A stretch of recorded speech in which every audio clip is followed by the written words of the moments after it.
అందరికీ స్ఫూర్తిదాయకం.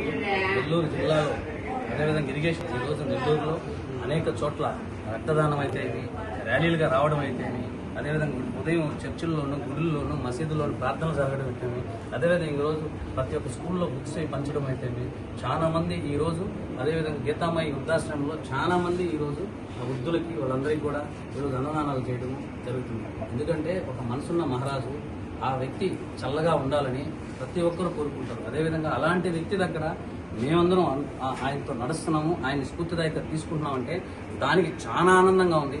ఎందుకంటే ఇలాంటి వ్యక్తి రాజకీయాల్లోనే కాకుండా అదేవిధంగా నిజాయితీగా నిలువెత్తు నిదర్శనంగా ఉంటూ ప్రతి ఒక్కరికి ఒక ఆదర్శంగా ఏదైనా సూటిగా మాట్లాడే వ్యక్తి మా నాయకుడు అనిల్ కుమార్ యాదవ్ గారి బర్త్డే సందర్భంగా మరొకసారి ఆయన ఎల్లవేళలా ఆయన ఎప్పుడు చల్లగా ఉండాలని, ఆయనకి దేవుడు దీవెనలు ఉండాలి, అదేవిధంగా ఇక్కడ ఉన్నటువంటి ఈ యొక్క మహాతల్లులందరి కృప ఉండాలని కోరుకుంటూ మా నాయకుడు ఇదే విధంగా ఇలాంటి బర్త్డేలు చాలా చేసుకోవాలని ఆశిస్తూ, ఎందుకంటే